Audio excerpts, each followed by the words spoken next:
میرے استاد مولانا زین العابدین صاحب دامت برکاتہم العالیہ نے 1964 کے اندر دریا میں شیخ القرآن رحمۃ اللہ علیہ اور حضرت مولانا عبدالسلام صاحب رحمۃ اللہ علیہ، حضرت مولانا صابر صاحب رحمۃ اللہ علیہ اور مولانا امتیاز صاحب دامت برکاتہم العالیہ سے پڑھا ہے۔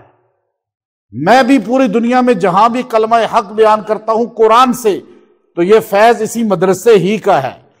تو آپ یہ دیکھیے، ہمارے 3 شیوخ تھے جن میں سے 2 اللہ کو پیارے ہو گئے، اب یہ ایک ہی جگہ پڑھتے رہے، ان تینوں کی دوستی تھی اور تینوں ساتھ ہی اسکول، ساتھ ہی مدرسہ، ساتھ ہی آگے یہ ادارے کا قیام کرنا، ایسی محبتوں کے ساتھ اتفاق تھا۔ ان 3 ہمارے مشائخ میں اتنا اتفاق تھا کہ اس مدرسے کا پڑھا ہوا آج دنیا کے اکثر ممالک میں ملتا ہے اور وہ کام کرتا ہوا نظر آتا ہے، قرآن و سنت کی تبلیغ کرتے ہوئے نظر آتا ہے۔ اور مولانا امتیاز صاحب، اللہ ان کی زندگی میں برکت عطا فرمائے، ابھی یہ اس جو ہے قافلے کے جو قافلہ گزر گیا، تلک امت قد خلت لہا ما کسبت ولکم ما کسبتم ولا تسألون عما كانوا یعملون۔ یہ آیت کس کے لیے ہے؟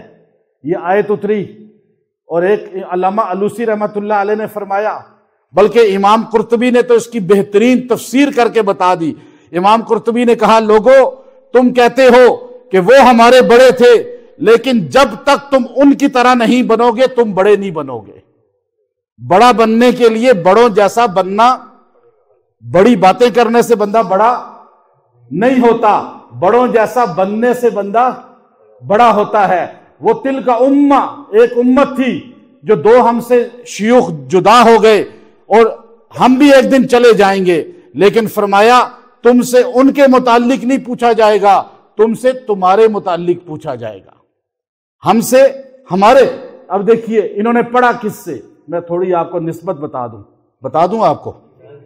میں تو چھوٹا طالب علم ہوں، حضرت بیٹھے ہوئے ہیں قاری چند محمد صاحب، ہمارے بڑے ہیں یہ۔ آپ دیکھیے حضرت مولانا امتیاز صاحب ماشاءاللہ بہت بڑی شخصیت ہیں، ان کے پاس ساری سلاسل میں ساری نسبتیں ہیں ہمارے اکابر کی۔ انہوں نے مولانا ادریس کاندیلوی رحمت اللہ علیہ سے پڑھا ہے جو حضرت تھانوی رحمت اللہ علیہ کے خلیفہ تھے۔ انہوں نے مولانا جمیل احمد تھانوی رحمت اللہ علیہ سے پڑھا ہے جو حضرت مولانا خلیل احمد سہارنپوری رحمت اللہ علیہ کے شاگرد خاص تھے۔ انہوں نے مولانا رسول خان صاحب رحمت اللہ علیہ سے پڑھا ہے جو شیخ الہند محمود الحسن رحمت اللہ علیہ کے خاص شاگرد تھے۔ انہوں نے مولانا فیض اللہ شاہ رحمت اللہ علیہ سے پڑھا ہے جو مولانا حسین احمد مدنی رحمت اللہ علیہ کے خاص شاگرد تھے۔ انہوں نے مولانا عبد القدیر خان رحمت اللہ علیہ سے پڑھا ہے جو مولانا انور شاہ کشمیری رحمت اللہ علیہ کے خاص شاگرد تھے۔ انہوں نے مولانا احمد علی لاہوری رحمت اللہ علیہ کی صحبت اختیار کی ہے۔ انہوں نے مولانا غلام اللہ خان رحمت اللہ علیہ سے تفسیر پڑھی ہے جو خاص شاگرد تھے مولانا حسین علی و بچڑا رحمت اللہ علیہ کے۔ سارے اکابر کا اگر آپ نے فیوزات دیکھنے ہیں مولانا امتیاز دامت برکاتہم العالیہ کو دیکھ لیں، تو یہ آپ کا علاقہ، آپ کا یہ بستی، آپ کا یہ شہر، آپ کا یہ ادارہ اشاعت القرآن، یہ بہت فیوزات کا منبع ہے۔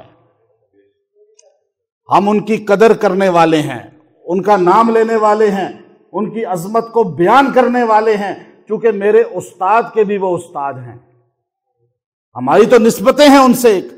پھر اشاعت القرآن اعتدال کا دنیا میں سب سے بڑا ادارہ ہے، جتنا اعتدال کا درس انہوں نے دیا ہے اسی لیے یہ کامیاب ہیں۔ تبلیغی جماعت کیوں کامیاب ہے؟ کہ وہ اعتدال کی بات کرتی ہے۔ دنیا میں سب سے مضبوط جماعت تبلیغی جماعت ہے، جب وہ تشدد پہ آ جائے گی تو وہ جماعت بھی ڈاؤن ہو جائے گی، لیکن جب تک وہ اعتدال پہ ہے دنیا میں کوئی ایسی جگہ نہیں۔ یہ جو مغرب ہے نا، میں آپ کو ایک چھوٹی سی بات، یہ آپ نے منہ کدھر کیا ہوا ہے؟ مغرب، قبلے کی طرف نا۔ اب آپ کو پتا ہے اس کے بعد مسجد کون سی ہے؟ آپ کو پتا ہے۔ اس کے بعد مسجد کون سی ہے؟ آپ کو پتا ہے۔ اس کے بعد مسجد کون سی ہے؟ آپ کو پتا ہے۔ لیکن میں آپ کو بتا سکتا ہوں اس طرف آخری مسجد کون سی ہے؟ دنیا کے اس آخری کونے میں مغرب کی طرف، قبلے کی طرف آپ نے جو منہ کیا ہوا ہے، آخری مسجد کس کی ہے اور کون سی ہے؟ ہمارے اکابر کون تھے یہ بتانا چاہ رہا ہوں. بات بہت لمبی نہیں کروں گا، 15 منٹ میں اپنی بات ختم کروں گا آپ کو. میں کیپ ٹاؤن گیا، دنیا کا اینڈ ہے وہاں، آخر ہے، جمعہ کا دن تھا. میں نے اپنے جو میزبان تھے وہاں کے لوکل، میں بائی روڈ 15 دن جنگلوں میں سفر کیا ہے، اور میں گھومتا ہوں بائی روڈ اکثر ہر ملک میں. بہت اللہ دکھاتا ہے اپنی قدرت وہاں. میں نے کہا بھائی جمعہ آ گیا ہے، یہ دنیا کا کونا ہے، اب پانی ہے آگے، لیکن ادھر آخری مسجد کون سی ہے یہ چیک کرو. بہت ڈھونڈا، 2 گھنٹے ہم تلاش کرتے رہے. 2 گھنٹے کے بعد وہ مسجد ملی، اور اس کے اندر جب جمعے کا خطبہ ہو رہا تھا، بیان ہو رہا تھا، جو خطیب صاحب تھے انہوں نے کلہ پہنا ہوا تھا جیسے وہ یوں شملہ اوپر کرتے ہیں. تو میں نے وضو کرتے ہوئے دیکھا تو میں سمجھا کہ کہیں یہ مرزائی نہ ہو، کیونکہ وہاں قادیانی بھی بہت تبلیغ کر رہے ہیں. تو میں نے باہر نکل کر گلیوں میں پھرا تھوڑا، تو کالے حبشی آ رہے تھے. میں نے پوچھا یہ مسجد کس کی ہے؟ یہ جو بریلوی دیوبندی لڑائی ہے نا، یہ صرف پاکستان کے اندر ہے، پوری دنیا میں صرف ہم اہل سنت والجماعت پہچانے جاتے ہیں. ہمارا تعارف کیا ہے؟ اہل سنت والجماعت. تو میں نے کالوں سے پوچھا، میں نے کہا یہ مسجد کس کی ہے؟ اہل سنت والجماعت کی ہے. اس نے کہا اہل سنت والجماعت. تو میں ایک دم خوش ہو گیا. میں اندر آیا، پہلی صف میں دور جگہ تھی، میرے سعودی توپ پہنی ہوئی تھی، پگڑی تھی. تو خطیب صاحب جو ہے نا بار بار انگلش میں خطاب کر رہے تھے، حبشی تھے وہاں کے، اور وہ دیکھ رہے تھے مجھے کونے میں. جیسے ہی نماز ہوئی تو وہ کھڑے ہوئے، انہوں نے اعلان کیا کہ میرے بھائیوں، کل تبلیغی جماعت کا رائے ونڈ میں 10 دن کا جوڑ شروع ہو رہا ہے، آپ لوگ نام لکھواؤ میرے ساتھ رائے ونڈ جانے کے. تو میں نے کہا دنیا کی آخری مسجد بھی اللہ نے تبلیغی جماعت کے کام والی بنا دی ہے، کیونکہ ہمارے بڑوں نے کام کیا ہے. تو اس طرف آخری مسجد کون سی ہے؟ علماء دیوبند کی.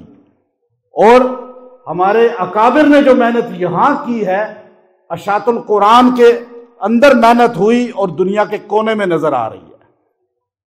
تو یہ تو ہیں ہمارے اکابر.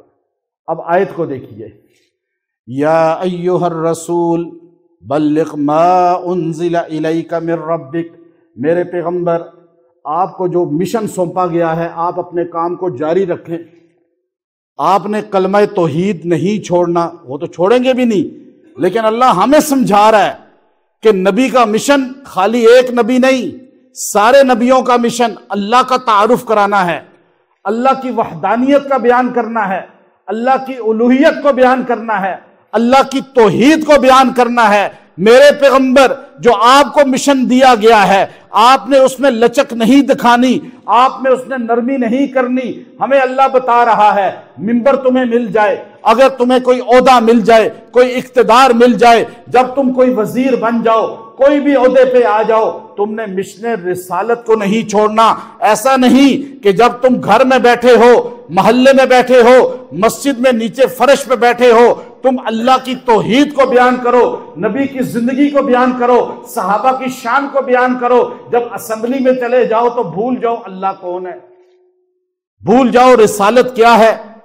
تو اب فرمایا وَإِن لَّمْ تَفْعَلْ فَمَا بَلَّغْتَ رِسَالَتَهُ، اگر آپ نے اللہ کے تعارف میں یہ کام اس طرح نہ کیا تو آپ کی رسالت کا حق ہی ادا نہ ہوا. اب یہاں تک جب آپ کلمہ حق بیان کریں گے تو لوگ آپ کے مخالف ہوں گے نہیں ہوں گے؟ آپ مولانا غلام اللہ خان رحمۃ اللہ علیہ کے پاس ایک مسجد کے خطیب صاحب آئے، شاگرد تھے. فرمایا حضرت سارے نمازی خوش ہیں، ایسے میرے سے بہترین خوش ہیں. فرمایا درس دیتے ہو؟ جی درس دیتا ہوں. کہا تم نے ابھی تک توحید کو صحیح طرح بیان نہیں کیا. یہ ہو ہی نہیں سکتا، توحید کھل کے بیان کرو تو کوئی مخالف نہ ہو. مخالف ہوں گے، کوئی تم پہ دشمن حملہ کرے گا، کوئی تم پر جادو کرے گا، کوئی جناتی چیزوں کا وار کرے گا نہیں کرے گا. پوری امام ابن قیم رحمۃ اللہ علیہ نے اپنے استاد ابن تیمیہ رحمۃ اللہ علیہ کے احوال میں لکھا ہے یہ چیز، اور سب سے زیادہ کتابیں امام ابن قیم نے لکھی ہیں وظائف پر. تو فرمایا حضور علیہ الصلوۃ والسلام کو لوگوں سے آپ پریشان نہ ہونا، واللہ یعصمک من الناس ان لوگوں سے حفاظت آپ کی میں اللہ کروں گا۔ امام ترمذی حدیث لائے یخرس حتی نزلت هذه الآیہ کا حضور علیہ السلام نے گارڈ رکھے ہوئے تھے، بلکہ مسلم شریف کی وہ حدیث سیدہ کائنات خود راویہ ہیں، فرماتی ہیں حضور نے فرمایا عائشہ اللہ ایسا کوئی بندہ بھیجے جو محمد صلی اللہ علیہ وسلم کے دروازے پہ چوکیداری کرے، گارڈ بن جائے۔ ابھی حضور نے لفظ ہی منہ سے نکالے تھے، سیدہ عائشہ فرماتی ہیں ایک دم دروازے پہ آواز ہوئی، حضور نے پوچھا کون ہے؟ کہ سعد بن ابی وقاص، یا رسول اللہ میں آیا ہوں اسلحے کے ساتھ، میں آپ کا رات کو چوکیدار بنوں گا، دربان بنوں گا۔ سب سے پہلے ہمارے نبی کی جس نے دربانی کی، چوکیداری کی، گارڈ بنا، وہ امت کے اندر شرف ملا ہے سعد بن ابی وقاص رضی اللہ عنہ کو، اور ماموں ہیں ہمارے نبی کے۔ یہ نہیں دیکھا کہ میں ماموں ہوں، یہ تو میرے بھانجے لگتے ہیں۔ اور پھر یہ آیت ترمذی، یہ حدیث ترمذی شریف میں فرمایا جب یہ آیت اتری واللہ یعصمک من الناس، فاخرج رسول اللہ صلی اللہ علیہ وسلم رأسہ من القبہ، حضور علیہ السلام خیمے میں تھے، ایک خیمہ آج وہاں ہمارے سعودی بہت عقیدت مند دوست ہیں، انہوں نے اس خیمے والی جگہ بدر کے پاس ہے، یہ حدیث جہاں کے متعلق ہے۔ میں گھومتا ہوں اللہ کے فضل سے، میں اس خیمے والی جگہ گیا ہوں، وہاں انہوں نے مسجد بنا دی ہے، ابھی بنائی ہے، 1 سال ہوا ہے۔ تو مجھے کہا جی یہ وہ جگہ ہے جہاں حضور علیہ السلام نے سر یوں باہر نکالا من القبہ، اس خیمے سے۔ تو حدیث ترمذی کے اندر یہ آئی ہے، لیکن وہ خیمے والی جگہ اللہ نے مجھے دکھائی ہے۔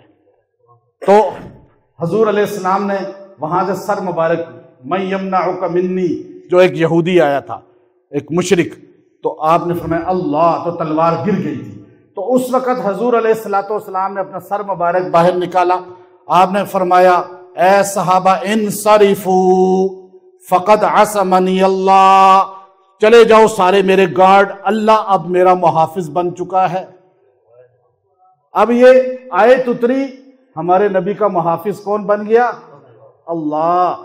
تو اس پر امام قرطبی رحمت اللہ علیہ نے کچھ حصار لکھے ہیں اپنی تفسیر کے اندر، خود آیات وہ آپ نے اس کے اندر لکھی ہیں تفسیر کے اندر، کہ جب عیسائیوں نے اور فرنگیوں نے اندلس پہ حملہ کیا تو ان آیات نے میری حفاظت کی، وہ میں نے جمع کی ہیں آیات امام قرطبی کی تفسیر سے، یہ آیت ایک ان میں سے ہے۔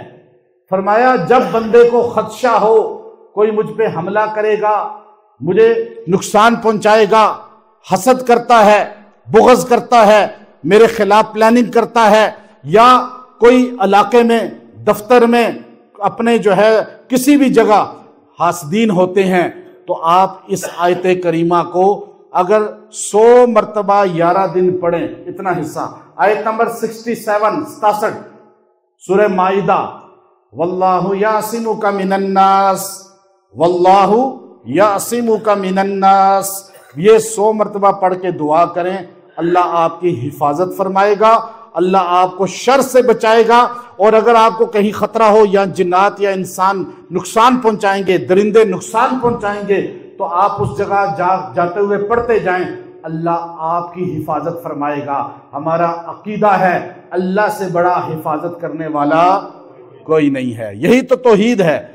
اب ہم نے یہ سارا، یہ جو الحمدللہ، میں گجرانوالہ میں تبلیغ کے ساتھ گیا، 1994-95 کی بات ہے، تو مولانا قاضی عصمت اللہ صاحب رحمت اللہ علیہ کی مسجد میں بہت وقت دن گزارے، تو میں نے حضرت کو دیکھا کہ وہ تعویذ دیتے تھے سب کو، لائنیں لگتی تھی وہاں، تو میں بڑا حیرت زدہ تھا کہ یہ حضرت تعویذ دے رہے ہیں، حالانکہ بہت ماشاءاللہ باروب اور نورانی شخصیت تھے، اور میں نے کہا یہ تو شرک کر رہے ہیں، جو ذہن میں بیٹھا ہوا تھا۔ تو میں نے حضرت کو ایک دن پوچھ لیا، تو مجھے کہنے لگے بیٹھ جائے تھے، میں بیٹھ گیا ساتھ، تو لوگوں کو دم کرتے رہے، عورتوں مردوں کو، مجھے کہنے لگے یہ سارے میرے قریب جو ہوئے ہیں اسی تعویذ کے ذریعے اور دم کے ذریعے ہوئے ہیں، ورنہ تو یہ کسی اور کے پیچھے چلے جاتے، مشرکوں کے پیچھے، اب یہ میرے قریب ہوئے، اب میں ان کو قرآن سکھا رہا ہوں۔ میں نے اسی دن نیت کی، حضرت کے پاس بیٹھا، حضرت کی باتیں سنی، میں نے نیت کی انشاءاللہ میں بھی اسی طرح قرآن بتا کے لوگوں کا عقیدہ ٹھیک کروں گا، اور الحمدللہ آج اللہ تعالیٰ کے فضل سے ابھی قاری انیف جلندی صاحب دامت برکاتہم العالیہ میرے ساتھ عمان کے دورے پہ تھے، کئی ملکوں میں ہم اکٹھے گئے ہیں، تو اپنے بیان کے بعد میرا بیان کراتے میں 8-10 منٹ میں وظیفہ قرآن سے اور عقیدہ بتاتا، تو مجھے کہنے لگے میں نے آپ کو ایک بات میں بہت اہم دیکھا ہے کہ مجھے بڑا خوشی ہوئی ہے کہ آپ مختصر بات اور قرآن ہی سے صرف کرتے ہیں، چونکہ ہمارے پاس ہم نے کیا بنایا ہوا ہے کہ قرآن مردہ کے لیے ہے، جو مر جائے قرآن کھولو، تو زندوں کی مشکلیں کون حل کرے گا؟ زندہ کی مشکلیں بھی قرآن حل کرتا ہے، مردہ کی نجات بھی قرآن ہی سے ہوتی ہے۔ اللہ ہمیں عمل کی توفیق دے۔ ہمارے جناب اسماعیل صاحب نے یہاں خانقاہ کا آغاز کیا اور آگے گھر میں، تو ہم اس نسبت سے یہاں پر آئے۔ ہمارا مقصود صرف لوگوں کو قرآن سے جوڑنا ہے، لوگوں کو ختم نبوت کا تعارف کرانا ہے، لوگوں کو صحابہ کرام کی شان اور عظمت بتانی ہے، اپنے اکابر سے جوڑنا ہے۔ ہم کچھ بھی نہیں ہیں، ہماری جو عزت ہے ہمارے بڑوں کی وجہ سے ہے۔ جس دن ہم درخت سے جڑے رہیں گے، سرسبز رہیں گے، جس دن ہم ٹہنی سے درخت سے پھول اور پھل کی طرح گر گئے نیچے، ہم بے نام و نشان ہو جائیں گے۔ اللہ ہمارے بڑوں کو ہمارے سروں پہ سلامت رکھے۔ وآخر دعوانا الحمدللہ رب العالمین۔